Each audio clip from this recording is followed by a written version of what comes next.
Your show will go live in 5 seconds. 4, 3, 2, 1. Broadcasting live. It's America's longest running talk show on computers. It's Computer America, bringing you the biggest names in technology with guest interviews, new products, and your emails. Listen live at computeramerica.com on any device around the world. Email the show at live@computeramerica.com or find us on social media. Be sure to check out our website for contests, giveaways, show notes, live video stream, podcasts, and more. You're listening to Computer America.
Thank you for having me, and yes, you did pronounce my name correctly.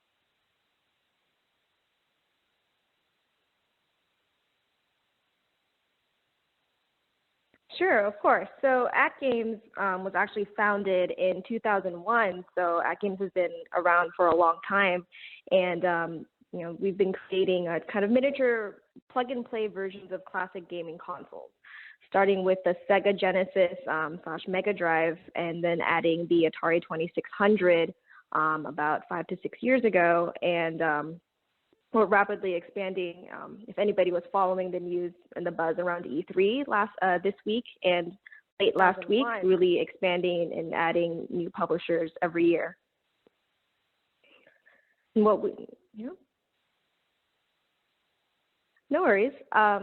So, what we're really about is, recognizing that video games are, they're not just for a specific subset, so a specific demographic of people. And, depending on the game and depending on the era, there are different kinds of games that appeal to all sorts of people. So, the mainstream video games these years, during right now, are all about shooters, or they're about sword fighting. It's kind of a younger or a male demographic, and that doesn't really appeal to younger children or families. But that's not really how video games started. And what we're all about is just kind of for the people who were around for the original consoles in the 70s and 80s. It's about bringing kind of that nostalgia factor back, so people can play the games that they were playing as a child, and share, in a lot of cases, share these games with their children. And for younger generations, it's all about celebrating the history of video games. For some of the great publishers that are still around, it's interesting for the younger generations to see where they started, and for the publishers who haven't evolved as much or don't have as many modern offerings, it's really important to bring those brands back. And that's kind of what we're all about.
Well, we create our consoles, standalone consoles that also come with games bundled into them, and they come with the controllers as well. So, instead of having to buy a console and then buying the games that go with it, and then maybe buying more controllers if you wanted to play with your friends, we have everything you need in one console, in one box. So we have a couple Sega Genesis themed consoles, which come bundled with anywhere between like 60 and 85 games. And this includes a lot of the old favorites like the original Sonics and Mortal Kombat, and old RPGs like Shining Force. And then we have Atari consoles, which have your, Asteroids and Dig Dug and Pitfall, and some of the portables have Pac-Man. So all of the old favorites that people like to play back in the day.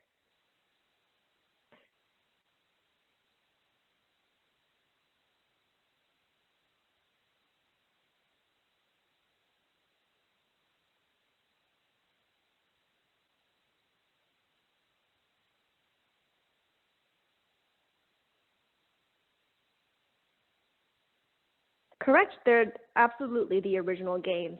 What we've done is we've gone and talked to the publishers of these games, and we've gotten the license from them to kind of bundle them onto these consoles and offer them to consumers again. Mm-hmm. And so, yeah, everything is 100% legitimate, 100% licensed, and everything we do, make sure that we get the approval from the licensors just to make sure that everything is just like the originals back in the day. So what consumers are getting are games and an artwork and the music that is exactly like the original. Right. Very, very cool. And I know that a lot of people who like to play the classics and like to go back and, really revisit them, if there's something different, if there's something off, I know that, purists, they can be really upset that, oh man, they changed the music, now it's just not right, or something like that. So very cool that you took that attention to detail. So, and obviously there's a generation before this one that grew up, you named, Sonic, Dig Dug, tons and tons of games. They grew up with them, they played with them, and I'm sure that they enjoyed them. But we've moved on to the next generation of video games. How popular are games from back when? Yeah, that's an interesting question. So yeah, previously I talked about how people, older folks who have played those games when they were children, obviously love playing these games now, partially because of the nostalgia factor, partially because the games are just like the original. Like you said, we make sure that, we pride ourselves on making sure that everything is 100% authentic, because you're right, like if even one note is off or if like some of the artwork is different, it just ruins the experience. And you're correct in that all of that is kind of lost in younger generations. But surprisingly, these are good games. They were popular for a reason. There are plenty of games from back then which weren't popular, but we've made sure to pick the classics. And they were fun back then. And even though they were maybe a little bit more simple, maybe a little less graphics intensive than the games that we play today, it doesn't make them any less fun at all. So what we found is that, in particular, our portables are very popular with the children of the parents who used to play these games when they were kids. We've talked to a lot of our fans who say that, hey, I bought my kid a modern console, and I also bought him an AtGames Sega or Atari console, and he plays the old school ones. He likes the old school ones. So it depends on taste, but what it comes down to is, like I said, these games are classics for a reason, and classics are timeless, and doesn't matter how old you are. For sure, and I think you answered this next question, but to just kind of give it its own little part here is, who are playing these games? Like, and I'm not sure if you do any of your own market research or not, but like I've been known to, when I'm when the feeling strikes, I definitely go back and play my own version of Galaga, Pac-Man, what have you. But who are really picking up these games from you? I mean, is it truly only the people who really live through it, or are you finding kind of younger, newer people kind of saying, I wonder what games were like 30 years ago? Actually, it is the latter as well. I would say I don't have particular numbers, but definitely a large majority of our fan base are people who played the games when they were younger, as well as, the family or friends of people who used to play these games and to give them as gifts. But as well, we recognize that younger folks are interested in what games were like back then as well. And what we've done is, just in case they don't, they're too used to the higher kind of graphical quality of modern games, we actually have like another line of products, which is PS4 and Xbox software discs, where we have the games just kind of fully upscaled in HD. And you can compete online. This is called the Atari Flashback Classics software disc, and they have they're the old games, but with modern features that I guess today's gamer is used to. So that way, the younger generations who are interested in the older games but are kind of turned off by quite how old school they are, can still bridge the gap and enjoy these games in a new setting, in a more familiar setting. Makes sense. So, and just real quick, I mean, what do you think draws people to these games time and time again? Do you think it obviously you said that just because they're old games does not mean that they're bad games, or because they're old they were done poorly. But do you think it's some kind of some kind of like skill-based thing that it's really kind of very simple inputs, so therefore it was all about skill, timing, that kind of thing? Like, what do you think really draws people back? Is it nostalgia, skill? What draws people back to these games time and time again?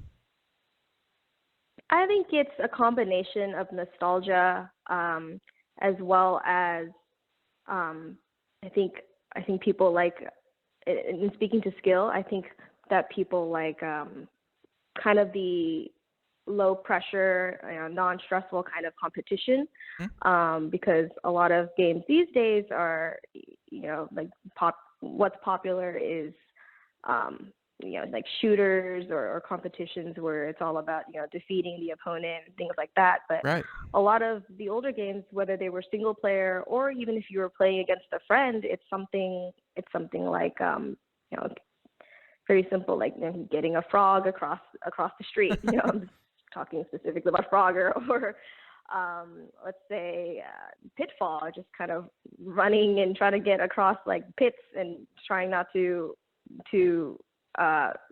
trying to land on the alligators at the exact right time. It's low stress, it's fun, it's casual, like everybody gets it. It's very, very accessible, I think, is the key idea here. Like you can look at somebody playing one of these classic games and you can get it right away no matter what the background is, whereas today's games are a little harder to understand. You have to explain a little more. There's a higher learning curve, so I think that's a large part of it. Oh, I've like just yesterday I was watching someone who, in their particular game, they were, one of the best, if not the best. Obviously I watch a lot of Twitch. I very much enjoy the service, but I was watching someone who is like an expert at Hearthstone, one of the newer games, but they were trying Right. a MOBA, and they're like, this is my first time playing a MOBA. I've never played any other MOBA. I'm kind of lost. And he was one of the worst. Like, video games, he is, worldwide champion in one game, and then in a completely different game, he is just terrible, terrible, terrible. It's and I think classic games, it's left, right input, A, B, jump. It's not that much. It's not that much skill, like you said. So I think you can take that, very, very truthfully. So after all these years, there have been a lot of games, and I've been, kind of poking around your site. You have these consoles loaded with, I can't even count, 100 plus games, 80 games, something like that. And I mean, it's very, very cool. But which ones are you finding are still popular after so long? Because again, 30 years, that's a long time for, 30 years, 20 years, what have you. Some of these games, I think even people who grew up with them won't even remember, or they'll look at the games and say, "Oh, I haven't thought about that in 20 years."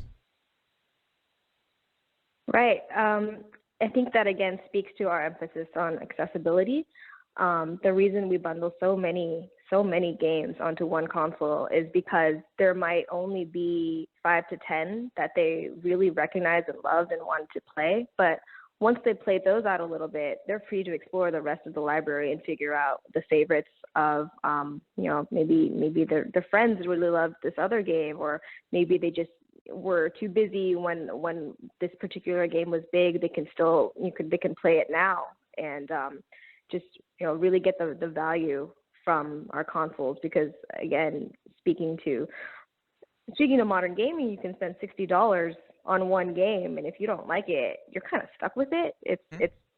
You can return a $60 disc, it's just you're still losing some value there. Whereas for ours, you pay around the same amount of money and you get 85 games, and even if you only play the 5 that you recognized, there's still a bunch more that you can then explore. For sure. But to answer your question more directly, yeah. To answer your question more Um, directly, I think the games that are super popular are the ones that are kind of just big names. Like everyone talks about Mario the same way that back then you talk about Centipede or Missile Command or even Pong, Frogger, like I mentioned, Space Invaders. These are all huge nostalgia-inducing by title alone. Yeah, no, very, very well said. Because all those that you just named off, absolutely. And then I see here that you also have, and I think it's a good time to get into, which consoles you actually have, because I'm poking around your site here, and you have a couple different Ataris and a couple different Sega Genesis. So what consoles, if someone were to kind of visit your website, would they find available to purchase? Okay, so this year I'm just going to speak to our brand new 2017 lineup, which will be out in September. We have kind of the value edition of the Atari and the Sega. So we've got the Atari Flashback 8 classic gaming console, and the classic gaming console, which is the Sega one. So these are actually just the next iteration of the consoles that we've been selling for years. And they don't have the HDMI output. They're just analog output. So they just, they hook up to the old TVs the way kind of the originals did. And they have, somewhat fewer games, still a lot of the classic favorites, but these are at a lower price point, and just basically for those gamers who aren't really looking for a big deal, aren't really looking for something modern, but just want to replay and kind of, they're almost collector's items for the nostalgia factor. And then new this year was we have kind of HD premium editions of both of those consoles I just mentioned, which are called the Atari Flashback 8 Gold and the Sega Genesis Flashback. And if you'll note, I really want to do a special call out on the Sega Genesis Flashback, because for the first time, the console itself is a miniaturized version of the original Sega Genesis. So they look almost exactly the same. And the form factor of the Sega Genesis, is, you can probably see on our website, is just very nostalgia inducing for people who who owned a Sega Genesis when they were young and loved it. And what's really important about this console, as well as the value version of it, is that if you have original Sega Genesis cartridges, they work on our consoles. So I think that's really important. I was just about to ask that, because obviously a lot of these games, they're going to come pre-bundled onto the console, and looking at these again, like the Sega Genesis, like that's where I kind of got my start, and I'm seeing a lot of games that I definitely remember. But you're right, where the Sega Genesis console that you have there, it does look like a miniature version of the old one, and it does have the little slot that you would put the game cartridge in. But because these come pre-loaded, like I assume there's some kind of menu that you can flip through and pick which game you want. But if someone had old cartridges, would they be able to work with this console? Absolutely. We did some extensive testing a while back, and it's something like 95% of the original Sega Genesis cartridges will work on this console, and as well as the old controllers. So that's something we really wanted to provide in order to, some people still might have something in the basement, or if not, there's still plenty of cartridges kind of available online, used and whatnot. So we really wanted to be able to give our fans, Sega fans, really the ability to relive their childhood in any way that they'd like. I think you certainly accomplished that with this. This is very, very impressive. And of course, if you, if modern TVs are getting to the point that they're a little bit past analog inputs, you can of course buy converters and or adapters and things like that. So you can definitely play it anywhere you like. But I mean, that's just so cool. So you mentioned that these games or these consoles are going to be out in September, correct? Correct. All right, so yeah, and they're going to be out in September. Mm-hmm. Well, no, I was only going to mention that obviously you have Sega, you have Atari. Any other plans for any others, or like is this what captures kind of nostalgia for a lot of people? Is like these humble beginnings?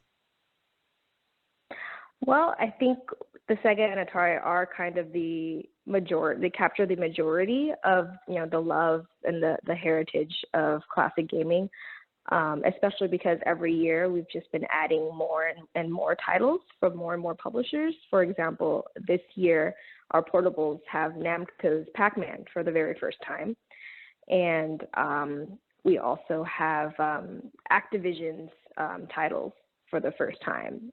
So for the most part, because we keep, adding more and more titles every year, the Sega and Atari capture a lot of the buzz. I will say that we have a number of other IPs coming in the future, other consoles, but that's all I'm going to say for right now. Well, I will definitely be keeping an eye on that, because it's one thing that 30, 40 years have gone by and you can pick these up, but hey, games age out all the time, and what what I kind of consider the games of my childhood, which would be, the N64 and and those kinds of games. Mm-hmm. I mean, those are like 25 years old, or 20 years old at this point. It's Right. soon those are going to be the games of, wow, those are really old games. So very, very cool. If people wanted to pick these up, I mean, are they available in stores or strictly online? So depending on the specific product, they're available at different retailers, but just as a whole, our lineup as a whole will be available in stores and online at almost any retailer you can think of. So you can kind of walk into really almost any store. But please, look out in the next couple of months for a little bit more information on which specific stores will have pre-orders set up for the premium HD line of consoles, as well as I don't know if you saw on our website the Activision specific edition Mm-hmm. of the Atari console. Those will kind of have, because they're new this year and have a little bit of a specific focus, will have special pre-orders with select retailers. Very, very cool. And yeah, so everyone, please keep an eye out if you are a fan of traditional games. I mean, you have so many packed onto these things. I think I'm just flipping through, kind of taking note of man, so many. But yeah, please check it out. Once again, everyone, that is atgames.net. And yeah, you have links there to other websites and places like that. But Yada, thank you so much for coming on Computer America. This was like, I knew that this was possible through things like emulators, which are not exactly legal. I know that they are, Right. and even when emulators, even when they do work, they don't work well or they don't work perfectly. But Right. it's good to see that someone out there has really preserved these games in consoles, with inputs that are true to form and really are. So it's very cool that you could come on the show here with us and tell us about AtGames. So anything you want to leave our audience with before we sign off?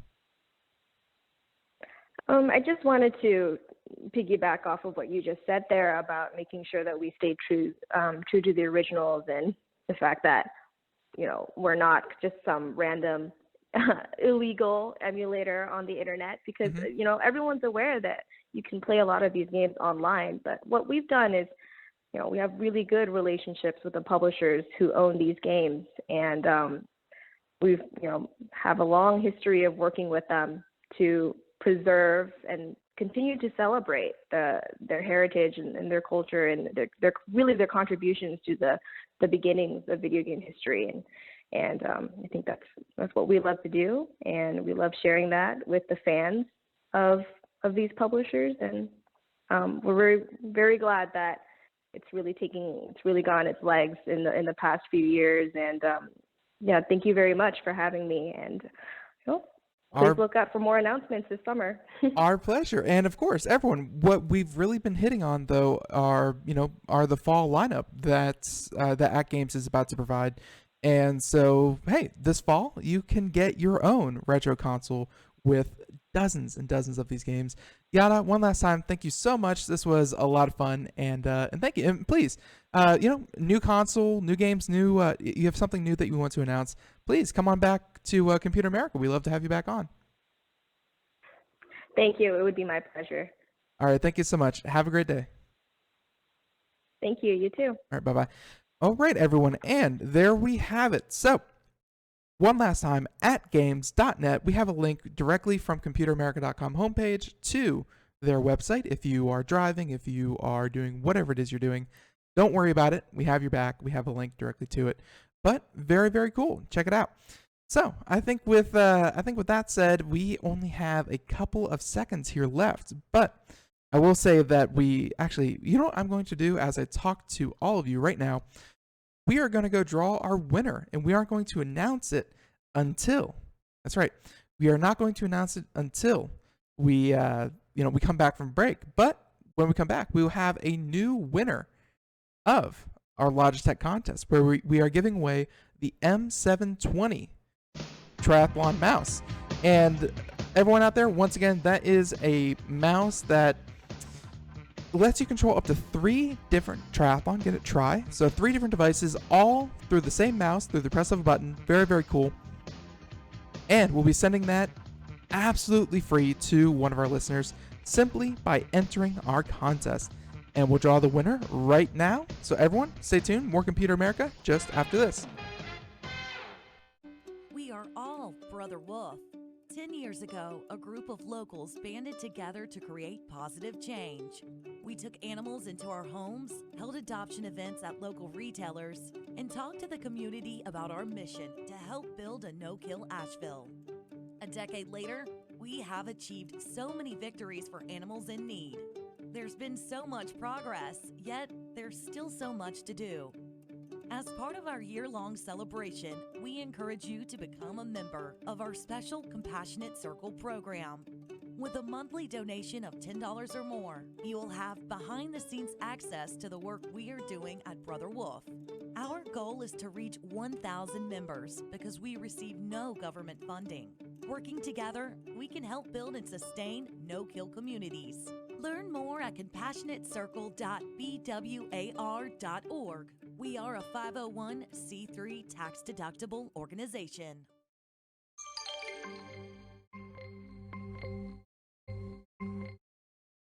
And welcome back to the Computer America Show. Now, before we get to computer and technology news, we, of course, want to mention, well, we have a winner. Yeah, that's right. We have a winner for our weekly Computer America and Logitech giveaway. And if you are wondering how to enter that, please head on over to computeramerica.com. Right there on the right, we have an entry form, or head on over to the social media contest, and there are like 13 different ways to enter. Check it out. It's easy, it's simple, and it's so simple that this week's winner is, here we go, Emily Ray. That's right, Emily Ray. She entered through using Facebook, and yeah, Emily, thank you so much for entering. I hope that you enjoy your prize, and I hope that we can make your day a little bit better. So, Emily, we will be contacting you shortly, and we will have your prize out to you before too long.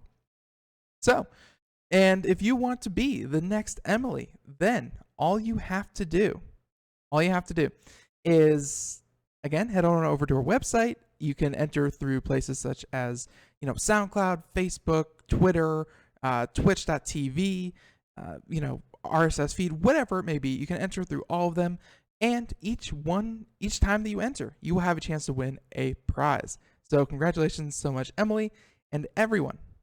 Hey, could be calling your name next. So check it out, computeramerica.com. So I think with that said, we are going to jump into computer and technology news, and here we go.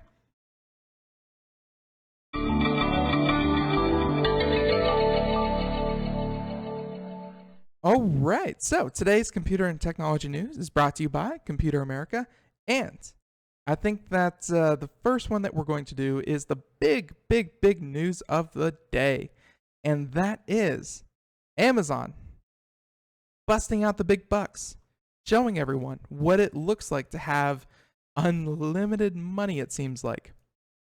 Well, these are the kinds of things that you can do when you have essentially the largest business in the world. And Amazon.com is to buy a Whole Foods market for $13.7 billion. That's right. So, and getting this directly from Street Insider, which is obviously a website dedicated to Wall Street and things like that. But check it out. Saying that Amazon and Whole Foods today announced that they have entered into a definitive merger agreement under which Amazon will acquire Whole Foods for $42 a share in an all-cash transaction valued at $13.7 billion. All cash, $13.7 billion. So cool. So, and they have a quote here saying that millions of people love Whole Foods Market because they offer the best natural and organic foods, and they make it fun to eat healthy. And that was the CEO, Mr. Jeff Bezos, of course, of Amazon, saying that Whole Foods Market has been satisfying, delighting, and nourishing customers for nearly 4 decades, and they're doing an amazing job, and we want that to continue.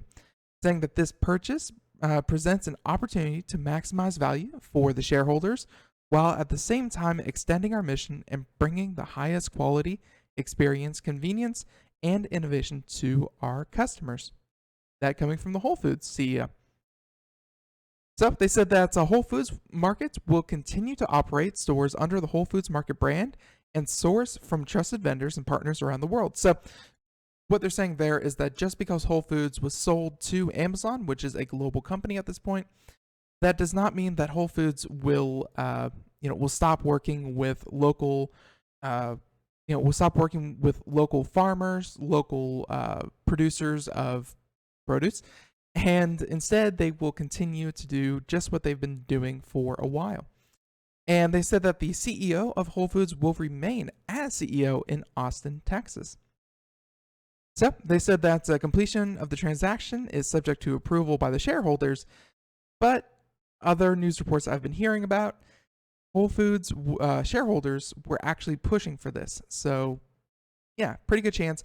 Now, of course, this article was a little bit heavy on the financial side of it, but the tech side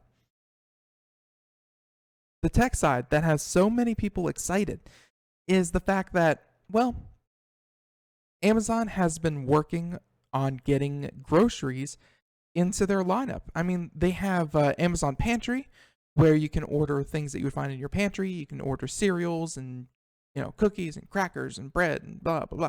You can order all of that through Amazon, and obviously they've been trying to break into the food market, and they've been trying to do it in a way that makes it so the technology takes as much of the load as they can off of the supply chain.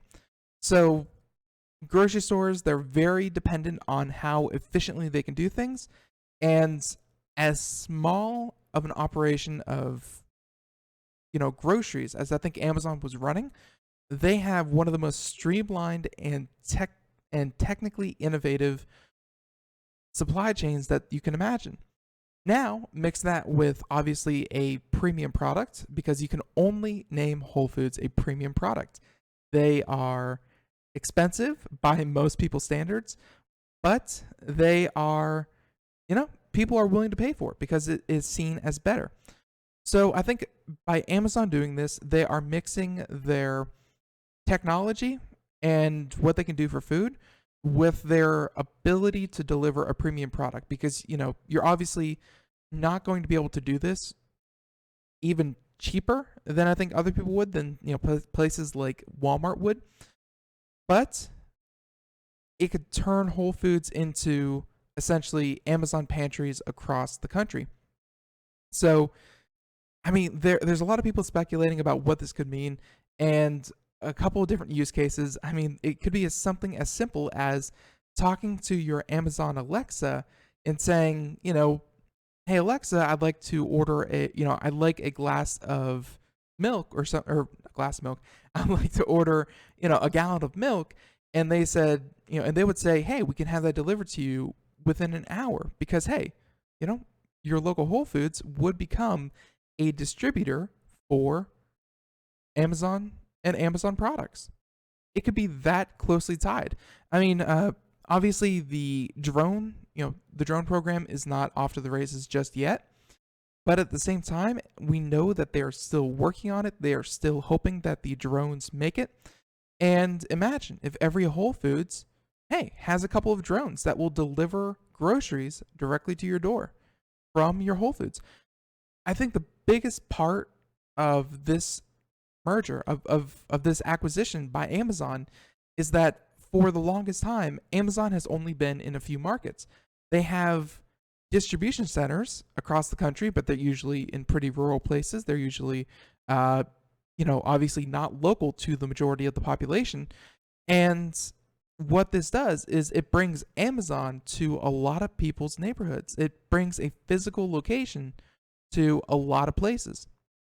And yeah, I mean, something as simple as reading off your grocery list to your Amazon Echo and then being able to pick up your groceries all in one big order just by driving up to Whole Foods. I mean, it could be that simple.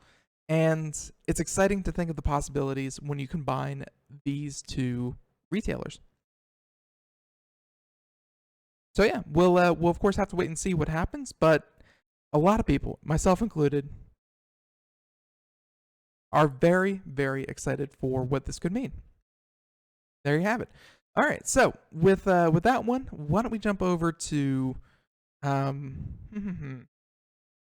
right, how about this one? This is another, something that we thought was pie in the sky, something that we thought was a little, a little bit far off in the future. But hey, it's happening in Helsinki, of all places. Unfortunately, not the US, but Helsinki, where driverless bus line coming to Helsinki this fall. Very, very cool. So with the Robo bus line, autonomous transit will go from experiment to regular scheduled service. And, Helsinki today and other places in the near future, I can only guarantee it. This is super exciting. So Finland is ready for robot buses. And after a series of trials, Helsinki will debut regular autonomous bus service this fall, according to a statement by city transportation officials, saying that as curbed, and by the way, if you're watching the video portion, you can see the buses here. They're adorable. It obviously looks like there's some room for sitting, some room for standing, but they are boxy and they are autonomous. But as Curb reported last August, the city began trials last summer with a pair of electric-powered Easy Mile or Easy 10 vehicles, which carried up to 12 passengers along a fixed route in Helsinki's Hernesaari. I'm not too good with my names, but Hernesaari neighborhood. With an operator on board in case of emergencies, the bus traversed a quarter-mile course at a leisurely 7-mile-an-hour speed. Not the fastest, but hey, it's something. And now that the city feels confident enough that early results move from experimental phase to regular scheduled service, and that the buses were previously tested on closed roads in the Netherlands and in small Finnish towns, but the success of the urban trial, one of the first in the world, has now led to a potential first, that regular autonomous transportation service, and that many experts believe this may be the first true application of autonomous transportation that will reach the masses. So, I mean, the trials were, I think a lot of people would call them mediocre or, not very good, because obviously a quarter of a mile at 7 miles an hour on a loop, I mean, that's not very far, that's not very fast, but I guess that was their way of saying, are these things going to be little cruising death machines? And I guess the city is comfortable enough now by saying that no, these are not little death machines. Rather, they are perfectly capable and functioning self-driving buses. And now they're going to reach the city. So here we have it, saying that the final route, launch date, and schedule will be announced later this year, and that city authorities believe that the technology can help solve the last mile issue and potentially deliver transit riders right to their homes. And that the ultimate goal is to increase public transit usage, part of the city's goal to build a mobility on-demand service that makes car usage and private ownership pale in comparison. I see. So, yeah, and Helsinki, they are, I think this is obviously a product of, kind of what you have. This would not work in every city across the world, but for Helsinki, I guess they're trying to get to the point where if you want to go somewhere, you don't have to own a car. You shouldn't own a car. There's no need to own a car. Instead, you would use the Robo bus line or the train system or, any other public transit. That's, I think that the problem they're trying to solve now is that their trains work great. Their larger buses work great. They have public transit coming out the wazoo. It's just the turnoff for a lot of people is that last mile, as they called it, where a lot of people would have to walk a mile down the road to get to a bus, to get to a train, to what have you.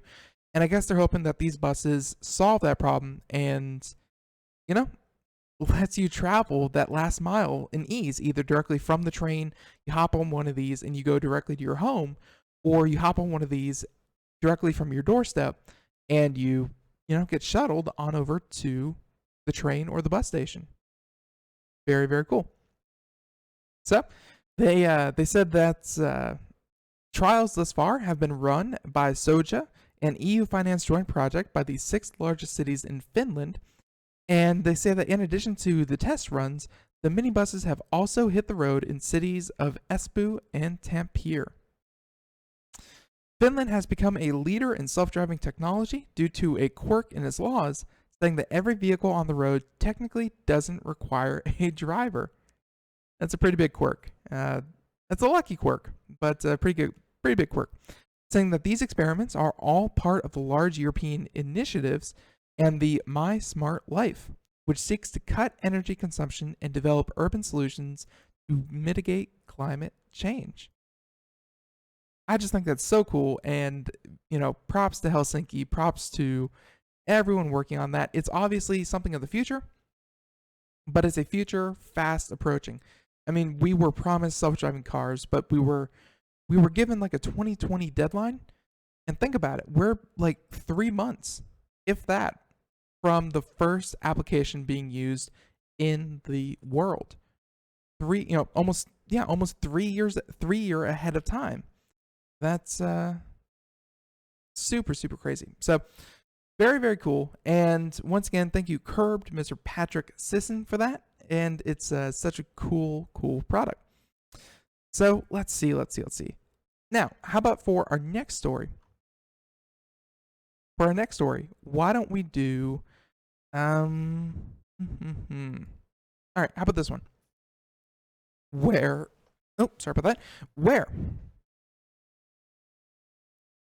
Okay, I like this one. So this is for those of you who have not, actually I take that back. That's more of a picture article. We'll include a link in the show notes, but not very good for, you know, what we do here now. So how about this one? This one was actually reported on earlier today, but we're going to do it now, where Facebook exposed identities of moderators to suspected terrorists. Sounds not too good. So here we go. Saying that a security lapse that affected more than 1,000 workers forced one moderator into hiding, and he still lives in constant fear for his safety. And this by Olivia Solon from The Guardian, saying that Facebook put the safety of its content moderators at risk after inadvertently exposing their personal details to suspected terrorist users of the social network. Seems like the kind of thing that if you can kind of peg them as a terrorist, you should probably just ban them. But okay. So the security lapse affected more than 1,000 workers across 22 departments of Facebook who use the company's moderation software to review and remove inappropriate content from the platform. But a bug in the software, well, that's not good, discovered late last year resulted in the personal profiles of content moderators automatically appearing as notifications in the activity log of Facebook groups whose administrators were removed from the platform for breaching the terms of service, and that the personal details of Facebook moderators were then viewable to the remaining admins of the group. So it sounds like, you know, you could remove people and you could remove them for hate speech or what have you, but then it would say that, X person has removed XX person as a moderator from this group. That's not good. So they're saying that of the 1,000 affected workers, around 40 worked in a counter-terrorism unit based in Dublin, Ireland. And that 6 of those were assessed to be high-priority victims of the mistake after the Facebook concluded their personal profiles were likely viewed by potential terrorists.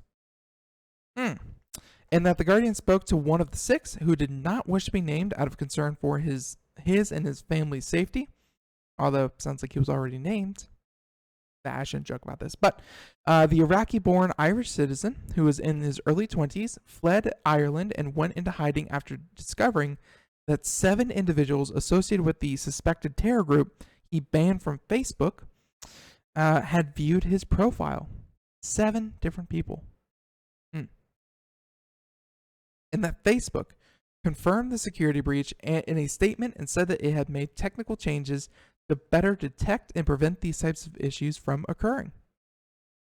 Saying that we care deeply about keeping everyone who works for Facebook safe. As long as we learned about the issue, we fixed it and began a thorough investigation to learn as much as possible about what happened. So they said that the moderator who went into hiding was among hundreds of community operations analysts contracted by global outsourcing company CPL Recruitment. And that overwhelmed with fear that he could face retaliation, the moderator, who first came to Ireland as an asylum seeker, quit his job and moved to Eastern Europe for 5 months, saying that it was getting too dangerous to stay in Dublin, and he explained that his family had already experienced the horrifying impact of terrorism. And yeah, just terrible, terrible story. But yeah, the article goes on for a bit more, and they're saying that in an attempt to boost morale among staff, Facebook launched a monthly award ceremony to celebrate top quality performers, saying that the prize was a Facebook branded mug, the mug that all Facebook employees get, he noted. Okay, so I guess everyone is doing the best job there, but yeah, a little silly. But there you have it. Facebook messed up once again. It's definitely not something that you want to be on the receiving end of. All right, so I think for our next story, we're going to, how about this one? We're going to head on over to Engadget, and let's do this one. Okay, now we have a podcast, and obviously Computer America has their own version of the podcast. It's the live show that you can record, download, and enjoy at your convenience wherever you may be. But this is about another podcast, and this is very, very cool. Give props where props are due. And this is from Engadget, where we have Mallory Locklear saying that podcast helped free a Swedish man after 13 years in prison. Saying that if you're in prison for murder, may I suggest getting yourself onto a podcast. I don't know about that, but it worked for Kaj Linna, a Swedish man who was just released from prison after a podcast got him a retrial. And that Linna was sentenced to prison after being convicted of a robbery and murder that took place on a farm in northern Sweden. The brother of the murderer, of the murdered man, thought he recognized the voice of the attacker, and that man had an alibi, but he directed police to another person who ultimately fingered Linna. He was the prosecution's main witness in a case that lacked forensic evidence. Start to see where this goes sideways. But Linna maintained his innocence, and the podcast Spar, hosted by journalists Anson Berg and Martin Johnson, investigated the case. And that during the interview, the witness that contributed to Linna's conviction gave new information that contradicted his testimony, and Linna used the recording of that interview in an appeal. And it got him a new trial and eventually an overturning of his conviction, but he had spent 13 years in prison. And once again, the podcast Spar is part of a growing true crime docuseries trend. It follows the widely popular serial podcast and Netflix's Making a Murderer, both of which brought national attention and skepticism to their featured murder cases. And they're saying that, unfortunately, the U.S. true crime geeks, Spar is Swedish, but if you're really hankering for another binge, consider watching, of course, Netflix's The Keepers. Same kind of thing. And in the meantime, they say that, as I'm sure is the tagline in theirs, it's stay beautiful and don't get murdered. Genuine true crime fans will know what the author means. But yeah, really, shout outs where shout outs are due. Obviously, these guys are journalists. They know what they're doing. They are professionals, and they started a podcast. And I'm glad that it could end so well for this gentleman who spent 13 years in prison and was able to be released after, really, this podcast and these journalists took an interest in his story. Very, very cool. All right. So how about this one? Let's do one more story. And Jeff Bezos. That's right. He just bought Whole Foods. Remember that guy? Yeah. Well, he's the second richest man in the world now. I think only behind Bill Gates. And he's crowdsourcing ideas for his philanthropy. So the second richest man in the world needs help deciding how to spend his money. And, he said that it's no secret that Jeff Bezos has made a massive amount of money from Amazon. So much so that he is the second richest man in the world, according to Bloomberg. And now he's ready to give his money away and wants you to help him. Saying that yesterday, the New York Times posed questions to the billionaire about his level of giving, and Bezos then turned around and asked Twitter users for his opinions on how he should spend his money. So, apparently, while Bezos sees projects like Blue Origin and the Washington Post as contributing to to long-term societal good, he'd like to focus on his money on more projects that have an immediate short-term impact. But these projects should still contribute towards long-term philanthropic objectives. That's right. So he's not just going to be handing over a fistful of cash, but I guess he's looking for projects that, again, will have some kind of long-term payoff. Not even monetary payoff, but just societal payoff. So Twitter users have suggested everything from helping homeless LGBT youth to relieving student debt to assisting veterans in repurposing their skills, among many others. And the tweet has been retweeted over 6,000 times, although as of this reading, about 7,500 times, with 21,000 replies. I believe it.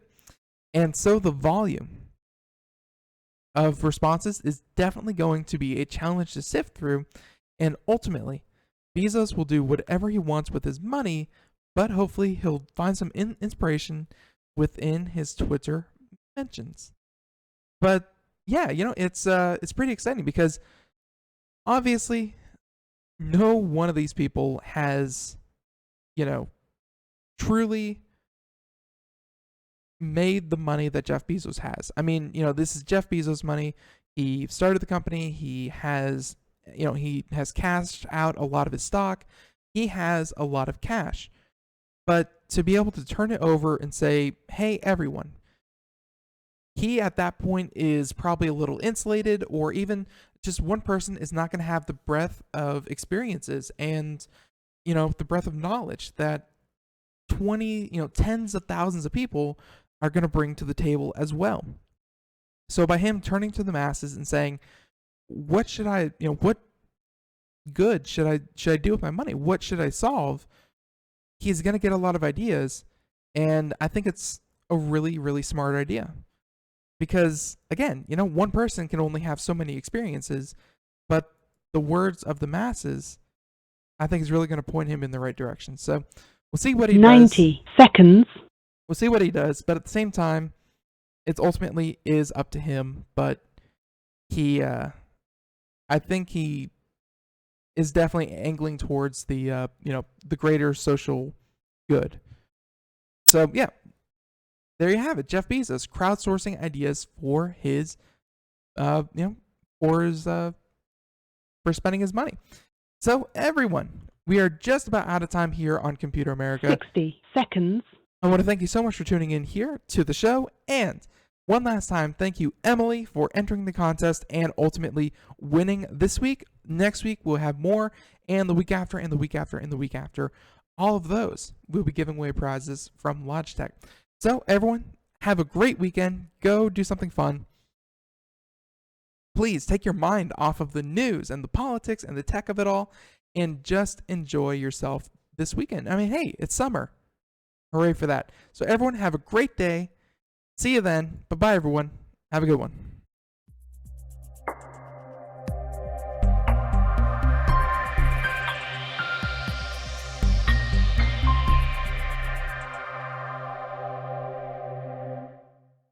Ten seconds.